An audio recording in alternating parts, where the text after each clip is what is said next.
నమస్తే, welcome to BCN news. నా పేరు మానస. ముందుగా ముఖ్యాంశాలు. అంతర్జాతీయ మార్కెట్ ప్రకారం కోకో గింజలకు ధర నిర్ణయించాలి. ఆంధ్రప్రదేశ్ కోకో రైతుల సంఘం ఆధ్వర్యంలో జరిగిన సదస్సులో తీర్మానం. గత వైసీపీ హయాంలోనే తాడేపల్లిగూడెం అభివృద్ధి చెందిందన్న మాజీ మంత్రి కొట్టు. నియోజకవర్గాన్ని ఎడ్యుకేషనల్ హబ్ గా తీర్చిదిద్దామని వెల్లడి. జగన్మోహన్ రెడ్డిని లక్ష్యంగా చేసుకుని కూటమి ప్రభుత్వం కుట్రలకు పాల్పడుతుంది. వైసీపీ విశాఖ జిల్లా అధ్యక్షుడు కేకే రాజు ఆరోపణలు. వాడపల్లి వెంకన్న ఆలయంలో ప్రత్యేక పూజలు. మంగళ వాయిద్యాల నడుమ శ్రీ స్వామి అమ్మవార్లకు మేల్కొల్పు సేవ, ఐశ్వర్యలక్ష్మి హోమం. అంతర్జాతీయ మార్కెట్ ధరకు అనుగుణంగా ఫార్ములా రూపొందించి కోకో గింజలకు ధర నిర్ణయించి రైతులకు న్యాయం చేయాలని ఆంధ్రప్రదేశ్ కోకో రైతుల సంఘం ఆధ్వర్యంలో జరిగిన సదస్సు ప్రభుత్వాన్ని డిమాండ్ చేసింది. తూర్పు గోదావరి జిల్లా నిడదవోలు మండలం కోరుమామిడిలోని గీతా మందిరంలో ఆంధ్రప్రదేశ్ కోకో రైతుల సంఘం రాష్ట్ర ఉపాధ్యక్షులు ఉప్పల కాశీ అధ్యక్షతన సదస్సు నిర్వహించారు. ఈ సదస్సులో కోకో రైతుల సమస్యలు చర్చించి పలు తీర్మానాలు ఆమోదించారు. ఈ సందర్భంగా ఆంధ్రప్రదేశ్ కోకో రైతుల సంఘం రాష్ట్ర అధ్యక్షులు బి రామకృష్ణ, రాష్ట్ర ప్రధాన కార్యదర్శి కె శ్రీనివాస్ మాట్లాడుతూ అంతర్జాతీయ మార్కెట్లో కిలో కోకో గింజలకు 870 రూపాయల ధర ఉండగా రాష్ట్రంలో కోకో గింజల కొనుగోలు కంపెనీలు కిలో కోకో గింజలకు 450 రూపాయలు మాత్రమే ధర ఇస్తూ రైతులను మోసం చేస్తున్నాయని విమర్శించారు. కోకో రైతులను రాష్ట్ర వ్యాప్తంగా సంఘటితం చేసి రైతు ఉత్పత్తిదారుల సంఘాలు ఏర్పాటు చేసి కోకో గింజలను రైతులే మార్కెటింగ్ చేసుకునే విధంగా ఆంధ్రప్రదేశ్ కోకో రైతుల సంఘంగా కృషి చేస్తున్నట్లు వివరించారు.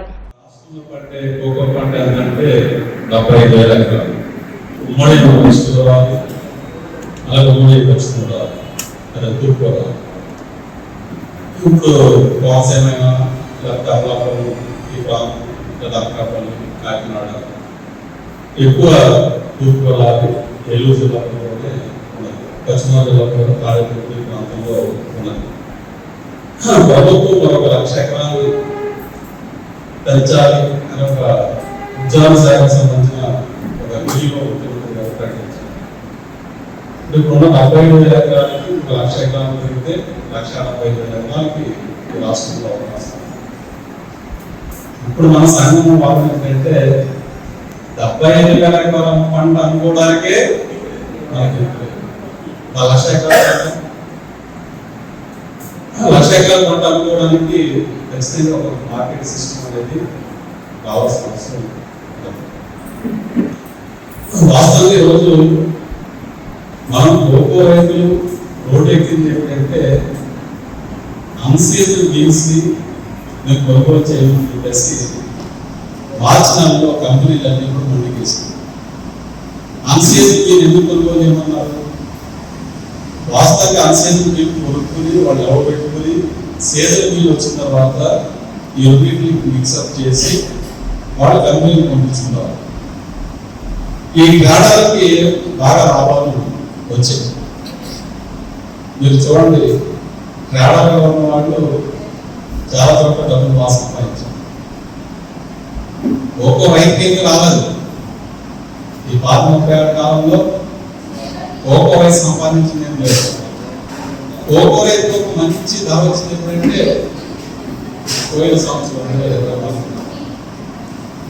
2024లో మా ఊహించినంత ధర 2024లో వచ్చింది. కరోనా టైంలో కూడా కోకో గింజలు కొనుగోలు లేదు. అప్పుడు కూడా మనం రోడ్డుకి ఆన్లైన్ చేసిన పరిస్థితి వచ్చింది. 2024లోనే అంత ధర రావడానికి పెద్దలు చాలా మంది చెప్పారు. ఇప్పుడు మన ప్రపంచంలో వరల్డ్లో కోకో పంట సాగు అవుతున్న దేశాలు 20 దేశాలు ఉన్నాయి.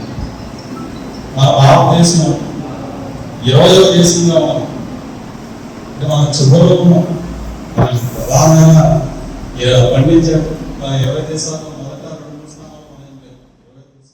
ఇటీవల తాడేపల్లిగూడెం పట్టణంలో జరిగిన వికసిత భారత్ కార్యక్రమంలో కేంద్ర మంత్రి ఎమ్మెల్యేలు చేసిన ఆరోపణలపై మాజీ మంత్రి కొట్టు సత్యనారాయణ స్పందించారు. కూటమి ప్రభుత్వం గడిచిన సంవత్సరం కాలంలో ప్రజలను ఎంతగానో మోసం చేసిందని అన్నారు. కేంద్ర మంత్రి ఎమ్మెల్యేలు చేసిన ఆరోపణలను ఆయన తిప్పికొట్టారు. తాడేపల్లిగూడెం అభివృద్ధి అంటే కేర్ ఆఫ్ అడ్రస్ కేఎస్ఎన్ అని చిన్నపిల్లవాడిని అడిగినా సమాధానం చెప్తారన్నారు. తాడేపల్లిగూడెంను తాను ఎడ్యుకేషనల్ హబ్ గా తీర్చిదిద్దానన్నారు. ఈ సమావేశంలో వైసీపీ శ్రేణులు ముప్పిడి సంపత్ కుమార్, జడ్డు హరిబాబు, ఏలిశెట్టి నరేంద్ర, సూర్పిని రామకృష్ణ, బొద్దాని శ్రీనివాస్ తదితరులు పాల్గొన్నారు. కూటమి ప్రభుత్వం ఏర్పడి సంవత్సరం పూర్తయిన సందర్భంగా ఈ కూటమిలో భాగస్వామ్య పక్షాలైనటువంటి తెలుగుదేశం కానీ, జనసేన కానీ, బీజేపీ కానీ ఎన్నికల్లో ప్రజలకి ఏం హామీలు ఇచ్చారు, ఏం అమలు చేశారు, ఏ రకంగా మోసం చేశారు, ఏ రకంగా వెన్నుపోటు పొడిచారు, ఏ రకంగా ప్రజల్ని వంచారు అని డీటెయిల్డ్గా వాళ్ళు వచ్చిన తర్వాత అమలు చేసిన దాని గురించి చెప్పాం. వాళ్ళు మాటలు ఇచ్చి ఏదైతే దాటేశారో అని కూడా డీటెయిల్గా మాట్లాడతారు. ఇప్పుడు నేను మాట్లాడిన సందర్భంలో సంవత్సరం సందర్భంగా నువ్వు ప్రజాప్రతినిధిగా ఎన్నికయ్యావు, ప్రజలకి మనం కొద్ది సేవ చేస్తే బాగుంటుంది, లా అండ్ ఆర్డర్ కొంచెం బాగా శాంతి భద్రతలు కాపాడవయ్యా అని చెప్పాం, అభివృద్ధి మీద ఫోకస్ పెట్టవయ్యా అని చెప్పాం. నువ్వు రోడ్డు గురించి మాట్లాడతావా? 2014 నుంచి 2019 వరకు ఉన్నది ఎవరు? ఏ రోడ్డు వేసారు మీరు? 2004లో నేను ఎమ్మెల్యేనే అయ్యాను, 2019లో మళ్ళీ ఎమ్మెల్యేనే అయ్యాను. ఇవాళ తాడేపల్లి నియోజకవర్గంలో ఛాలెంజ్ చేసి చెప్తాను. నువ్వు ఏ గ్రామంలో చెప్పు, నేను ఏం అభివృద్ధి చేశానో ఆ గ్రామంలో నేను చెప్తాను. ప్రతిపాడు నుంచి నిడదవోలు వరకు ఎవరు వేసారా రోడ్డు? చిలకంపాడు నుంచి వెంకటరామన్ గుడి వరకు కోట్లాది రూపాయలు తీసుకొచ్చి వాళ్ళు అర్థంలాగా కనపడుతుంది. 4 లైన్ చేసేనే నీకు రోడ్డు లేక కనపడతలేదా?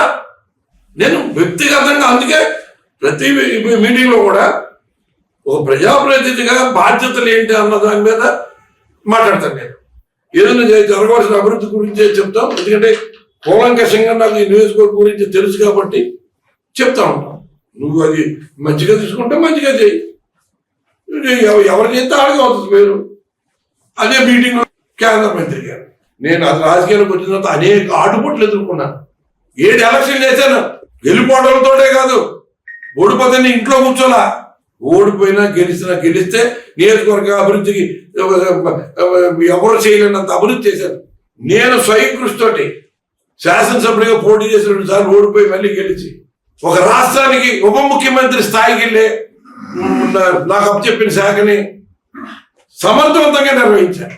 ఇవాళ రాష్ట్రంలో ఎన్నో గుళ్ళు అభివృద్ధి చేశాం, పునర్నిర్మాణం చేశాం, పెద్ద ఎత్తున దేవాలయ వ్యవస్థకి ఆధునీకరించాం, అన్ని రకాలుగా చేసాం. ఇక తాడేపల్లిగూడెం నియోజకవర్గానికి నువ్వు ఏ మూలకెళ్ళినా నేను చేసిన. మాజీ ముఖ్యమంత్రి జగన్మోహన్ రెడ్డిని లక్ష్యంగా చేసుకుని ఆయనపై కుట్రలకు పాల్పడడమే ఏకైక అజెండాగా కూటమి ప్రభుత్వం పనిచేస్తుందని వైసీపీ విశాఖ జిల్లా అధ్యక్షుడు కేకే రాజు ఆరోపించారు. మద్దిలపాలెంలోని పార్టీ కార్యాలయంలో ఆయన మీడియాతో మాట్లాడారు. జగన్ తల నరుకుతానంటూ ఎమ్మెల్యే గోరంట్ల బుచ్చయ్య చౌదరి చేసిన వ్యాఖ్యలు అధికార మదంతో అన్నవి కావని, అది ఒక ప్రణాళిక ప్రకారం జరుగుతున్న కుట్రలో భాగమేనని ఆరోపించారు. పుష్ప 2 సినిమా డైలాగ్స్ తో ఫ్లెక్సీ వివాదాన్ని సృష్టించడం, ఆ వెంటనే గోరంట్ల చేత వ్యాఖ్యలు చేయించడం టీడీపీ ఎల్లో మీడియా వేసిన పథకమని ధ్వజమెత్తారు. బుచ్చయ్య చౌదరిని తక్షణమే అరెస్ట్ చేయాలని ఈ సందర్భంగా ఆయన డిమాండ్ చేశారు. వైఎస్ఆర్ కాంగ్రెస్ పార్టీ అధ్యక్షులు మాజీ ముఖ్యమంత్రి వర్యులు వైఎస్ జగన్మోహన్ రెడ్డి గారు కూటమి ప్రభుత్వం వ్యవహరిస్తున్న తీరు, కూటమి ప్రభుత్వంలో ప్రజలు పడుతున్న కష్టాలను చూసి కొన్ని సంఘటనలకు సంబంధించి ముఖ్యంగా నిరుద్యోగ యువతీకుల విషయంలో కానీ, రైతుల విషయంలో కానీ, గతంలో మిర్చి రైతులు, పొగాకు రైతులకి గిట్టుబాటు ధర విషయంలో కానీ, రైతు భరోసా విషయంలో కానీ, రైతు రుణమాఫీ విషయంలో కానీ జగన్మోహన్ రెడ్డి గారు ఎప్పటికప్పుడు ఈ ప్రభుత్వాన్ని ప్రశ్నించి తద్వారా ప్రజలకు మేలు చేయాలని ప్రయత్నించడం జరిగింది.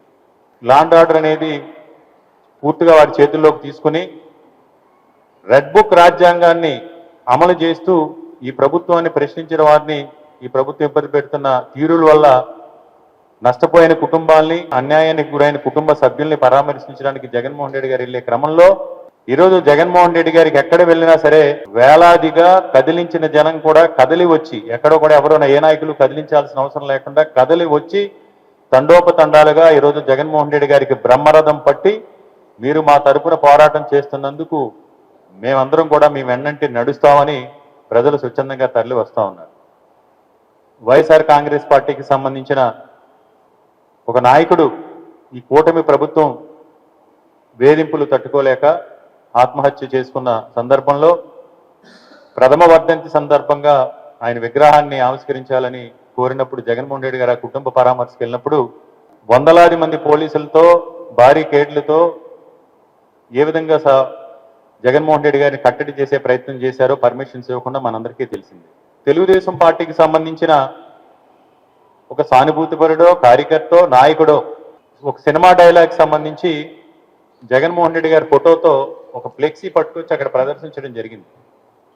అందులో ఉన్నది ఒక సినిమా డైలాగు రప్పా రప్పా అనే సినిమా డైలాగ్ సంబంధించి జగన్మోహన్ రెడ్డి గారి ప్రెస్ మీట్లో 2 గంటల ప్రెస్ మీట్లో అనేక అంశాలు మాట్లాడారు. ఈ రాష్ట్రానికి సంబంధించిన సంక్షేమ పథకాల అమలు పైన, ఈ రాష్ట్రం అభివృద్ధి పైన, ఈ రాష్ట్ర భవిష్యత్తు పైన, కూటమి ప్రభుత్వం తీసుకోవాల్సిన చర్యలపైన అనేక విషయాలు మాట్లాడితే కేవలం జగన్మోహన్ రెడ్డి గారు మాట్లాడిన ఆ ఒక్కదాన్నే తీసుకుని తెలుగుదేశానికి సంబంధించిన నాయకులు, మంత్రులు, ముఖ్యంగా తెలుగుదేశంలో సీనియర్ నాయకుడైనటువంటి బొచ్చే చౌదరి గారు నిన్న ప్రెస్ మీట్ పెట్టి జగన్మోహన్ రెడ్డి గారి తల నరకాలనే విధంగా, జగన్మోహన్ రెడ్డి గారు లేకుండా చేయాలనే విధంగా మాట్లాడటాన్ని మేము తీవ్రంగా ఖండిస్తున్నాం. మా నాయకుడు జగన్ గారు తల నరుగుతానంటూ ఏకంగా ఎమ్మెల్యే గోరంట్ల చెప్పిన దాన్ని కొంతమంది మంత్రులు సమర్థించడం, తెలుగుదేశం పార్టీ ఆ పార్టీకి సంబంధించిన మీడియా కలిసి ఈ ప్రచార హోరులో ఏం జరిగినా ఈ రకంగా మూసివేయాలనేది వీళ్ళ ప్లాన్గా మనకు కనిపిస్తూ ఉంది. జగన్ గారి మీద మీకున్న ద్వేషాన్ని, ఆయన లేకుండా చేయాలన్న మీ తాపత్రయం, ఆరాటం, కుట్ర ప్రజలందరూ కూడా అర్థమవుతుంది. ఆయన అడ్డే లేకపోతే ఈ రాష్ట్రాన్ని మీరు మొత్తం స్వాహా చేయొచ్చు అనే విధంగా మీ రాజకీయాలు జరుగుతున్నాయనేది ప్రజలందరూ కూడా చర్చించుకుంటున్నారు. ఏది జగన్ గారి టూర్లో ఒక చిన్న సినిమా డైలాగ్ చూపించి అది పెద్ద అన్యాయం జరిగిపోయినట్టుగా ఈరోజు మాట్లాడుతున్నారు. పుష్ప 2 డైలాగ్ చూపిస్తే మీకెందుకు మంట చౌదరి గారి మీద తగిన చర్య తీసుకోవాలని కూడా మేము డిమాండ్ చేస్తున్నాం. మీరు ఎన్ని కుట్రలు కుతంత్రాలు చేసినా జగన్మోహన్ రెడ్డి గారు unstoppable people's leader. Jaganmohan Reddy గారిని ఆపే శక్తి మీకు కానీ, మీ నాయకులకు కానీ, మీ కార్యకర్తలకు కానీ, మీరు మీ చెప్పు చేతుల్లో నడుస్తున్న యంత్రాంగానికి కానీ లేదని మేము ఘంటాపథంగా చెప్తా ఉన్నాం. కోనసీమ తిరుమలగా వర్ధిల్లుతున్న వాడపల్లి శ్రీ వెంకటేశ్వర స్వామి ఆలయంలో ఆదివారం ప్రత్యేక పూజలు వైభవంగా నిర్వహించారు. మంగళ వాయిద్యాల నడుమ శ్రీ స్వామి అమ్మవార్లకు మేల్కొల్పు సేవను నిర్వహించిన అనంతరం ఐశ్వర్యలక్ష్మి హోమాన్ని జరిపించారు. అర్చకులు శ్రీ స్వామి అమ్మవార్ల వసంత మండపంలో అష్టోత్తర పూజను నిర్వహించగా ప్రత్యేక అలంకరణలో ఉన్న స్వామిని దర్శించుకుని భక్తులు తరించిపోయారు. శబ్దానుసారం ఈ పుష్ప ఆసనమే ఒక సింహాసనయ్యా అని చెప్పేసి భక్తి ప్రపత్తులతోటి ఒక పుష్ప ఆసనాలు వేశాం. రాజాదిరాజుడు కాబట్టి దేవదేవోత్తముడి యొక్క ఆయన యొక్క సునిమిత్తమైన పదాలని సాధన పూర్వకంగా, వందన పూర్వకంగా ఆయన యొక్క పదాలు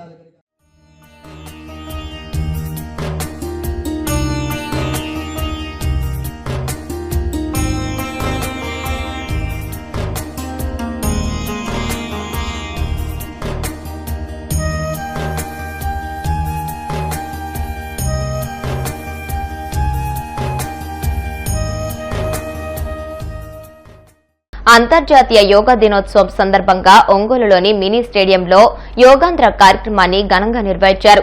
collector Tameem Ansariya, MP Magunta Srinivasulu Reddy, MLA Damacharla Janardhan పాల్గొని యోగాసనాలు వేశారు. యోగా ఒక వ్యాయామం కాదని, అది మన శరీరాన్ని, మనసును ఆరోగ్యంగా ఉంచే ఒక సాధనమని ఎంపీ మాగుంట శ్రీనివాసులు రెడ్డి అన్నారు.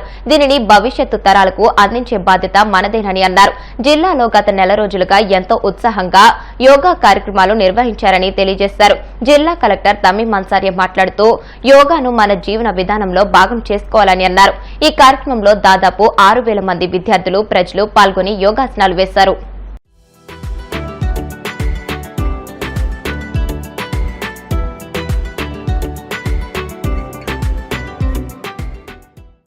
అంతర్జాతీయ యోగా దినోత్సవం అనేది 10 సంవత్సరాల క్రితం మన ప్రధానమంత్రి గారు నరేంద్ర మోడీ గారు ఇంటర్నేషనల్ గా ఒక రికగ్నిషన్ తీసుకొచ్చి యోగాని కూడా ప్రపంచంలో నలుమూలల్లో ఈ యోగా ప్రక్రియ కూడా జరపాలని వారి కోరికలతో అడిగిన తర్వాత యునైటెడ్ యూనిసెఫ్ వారందరూ కూడా దీన్ని డిక్లేర్ చేసి ఇంటర్నేషనల్ యోగా డేగా జూన్ 21వ తారీఖు అనేది పెట్టడం చాలా అరుదైన విషయం. అది మన గౌరవ ముఖ్యమంత్రి వారిలో నారా చంద్రబాబు నాయుడు గారు అయితే ఈ సంవత్సరం 11వ అంతర్జాతీయ యోగా దినోత్సవాన్ని మన ఆంధ్రప్రదేశ్లో విశాఖపట్నంలో జరపాలని ప్రధానమంత్రి గారిని కోరిన మీదట వారు అనుమతితో ఇవాళ విశాఖపట్నంలో కానీ విని ఎరుగని రీతిలో కూడా గిన్నెస్ బుక్ ఆఫ్ రికార్డ్స్ లోకి వెళ్ళేటట్టు దాదాపు 5 లక్షల మంది యోగా ఉత్సాహికులందరూ కూడా ఈ కార్యక్రమాల్లో పాల్గొనటం అంటే ఎంతో అద్భుతమైన విషయం ఇది. దీనిని ప్రత్యేకంగా కూడా మన ముఖ్యమంత్రి వర్యులు నారా చంద్రబాబు నాయుడు గారిని, అదేవిధంగా మన విద్యాశాఖ మంత్రులు లోకేష్ గారిని, అదేవిధంగా పవన్ కళ్యాణ్ గారిని అందరినీ కూడా అభినందించవలసిన విషయము. మన ప్రకాశం జిల్లా విషయం చూసుకుంటే ఈరోజే మనకు ముఖ్య అతిథులుగా కూడా మన స్థానిక శాసనసభ్యులు దామచర్ల జనార్దన్ గారు ఈరోజు రావటం, కలెక్టర్ గారు తమ్మి మన్సీరా గారి నాయకత్వంలో జిల్లాలో ఉన్న అధికారులందరూ కూడా చాలా చక్కగా కూడా ఏర్పరిచి దాదాపు ఇక్కడ ప్రకాశం జిల్లాలోనే 1,20,000 అంటే 2 కోట్ల మంది మొత్తం మన 26 జిల్లాల్లో కూడా చేస్తూ ఉంటే ఇక్కడ దాదాపు 11 లక్షల మంది యోగా ఉత్సాహికులు కూడా తయారు చేయటం, సర్టిఫికేట్లు ఇవ్వటం అనేది ప్రత్యేకంగా మన కలెక్టర్ గారు తమ్మి మన్సీరా ఇక్కడికి తీసుకువచ్చి ఉన్నారు 5,000 పిల్లల్ని. అదే విధంగా అన్ని స్కూల్స్ లో కూడా ఒక 2,000 స్కూల్స్ లో వెన్యూగా రిజిస్టర్ చేసి అక్కడ కూడా పిల్లలు పార్టిసిపేట్ చేస్తున్నారు. తక్కువ టైం అంటే అంత చాలా యాక్టివ్ గా అందరూ టీచర్స్, పీటీస్ అందరూ కూడా చేశారు. యోగా ఇన్స్ట్రక్టర్స్ కూడా అందరూ కూడా చాలా యాక్టివ్ గా చేశారు. ఇంత పెద్ద ప్రోగ్రామ్ ఇంత విజయవంతం అవ్వాలంటే ప్రతి ఒక్కరు కూడా వారు ఒక